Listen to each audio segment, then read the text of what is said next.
কি গো মা, কোথায় গেছিলে? টেস্ট করাতে গেছি। Blood test? কই দেখি। উঠে গেল তো সব ঘামে। টেস্ট হয়েছে, ইসিজি হলো, সব কিছুই হলো। তারপর তারপরে পরোটা খেয়ে চলে এলাম। তুমি পরোটা খেলে?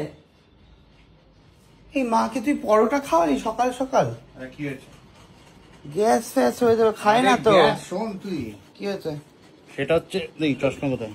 ওদিকে চশমা, বলো। সেটা হচ্ছে প্রথম কথা তো ওখানে লাগছে। তুমি রক্ত দিলে দাদা ভাই? হ্যাঁ দেখি রেস্ট করায় পুরো দাঁড়া, চিৎকার এদিকে একটু পরে সেটা হচ্ছে যে প্রথমত ওখানে গিয়ে তো অত্যধিক বকছে, মানে কি বলবো।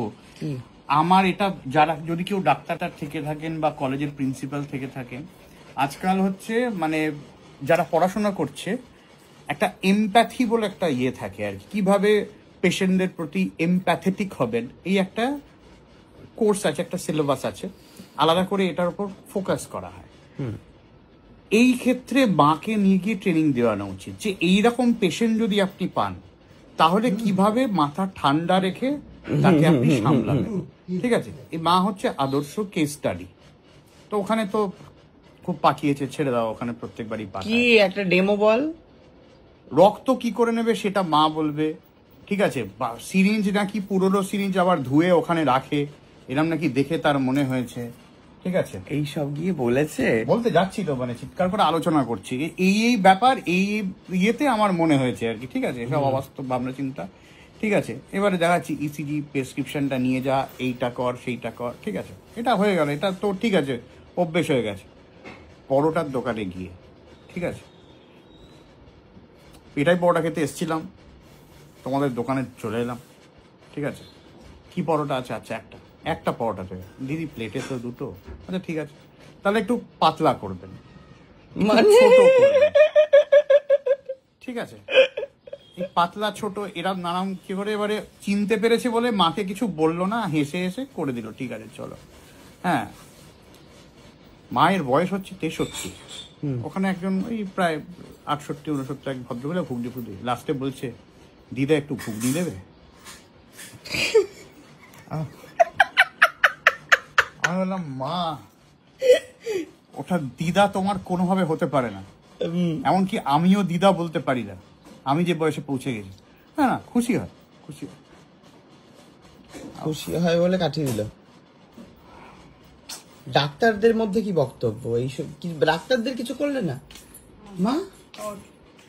ডাক্তার তো দেখেনি, কি বলবো। ধরো ইসিজির মেয়েটাকে বললাম, কেন জ্বালিয়েছো তুমি?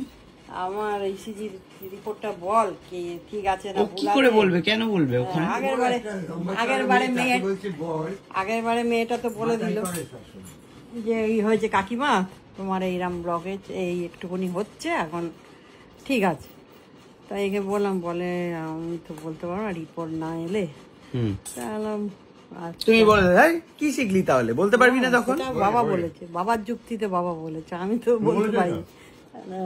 বললাম বাবাও গেছিল। হ্যাঁ, ইসিজি করার আমাকে বললো আমি তো এসব বলতে পারি না। আমি দেখুন, ডাক্তারদের চাইতেও আপনারা বেশি এক্সপার্ট। তাহলে বুঝতে পারছেন যিনি করিয়েছিলেন বার খাইয়েছিল আপনাকে। সে দেখলো, দেখে বললো না আপনার ইসিজি ঠিক আছে। ও মানে বাবা বার করতে পেরে, কিন্তু মায়েরটা মা বার করতে পারেনি। তুই তো গাড়ি করলে তোর আমি হবে। তারপরে মা শোনা, একটু বলে দে কি হলো না হলো। মা মেয়ের মতো ট্রিট করে। তোমাকে সবাই মায়ের মতো ট্রিট করে, এরকম নয়, তুমি পেশেন্ট। তা কি বলবো তাকে? এটা আপনি বলবেন, একটু বলে দিন যে পাশের বাড়ি রে বিরক্তি। এটা বলে দে।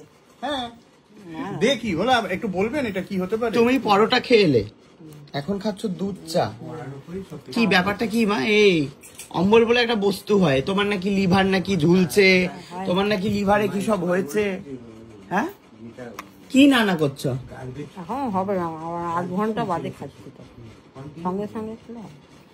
মায়ের তো লিভার ঝুলছে, কি সব নাকি লিভারে হয়েছে, পরোটার পরে দুধ চা যে খাচ্ছে। মা রাত্রিবেলা নিজের পেটের মধ্যে ঢুকে দেখে যে আচ্ছা আমার লিভারটা এখানে ঠিক নেই, ওকে একটু সরিয়ে দিই, দেখি ঠিক থাকে। আচ্ছা না থাকলো না, এই দেখ কি হয়েছে। এরকম ভাবে জ্বালিয়েছো মা তুমি, আবার হ্যাঁ বলছো? এত বকে না, এত বকে। এত জ্বালিয়েছো মা? এবারে শুধুমাত্র মাকে বকা থেকে আমি বাধা দিন একটাই কারণে, এই বয়সে যারা বেশি বকে তাদের অ্যালঝাইমারের প্রবণতা কমে, তো ওই সব ভুলে যাওয়ার থেকে বকা ভালো, সেই জন্য সহ্য করে নিই। মা তো রোজ কুকুর ওপর বকে। মায়ের অভ্যেস তো, কুকুর সাথে মা গল্প করে। কুকুর কাজের পরে 1 ঘন্টা এখানে বসে মায়ের কথা শুনে তারপরে যায়।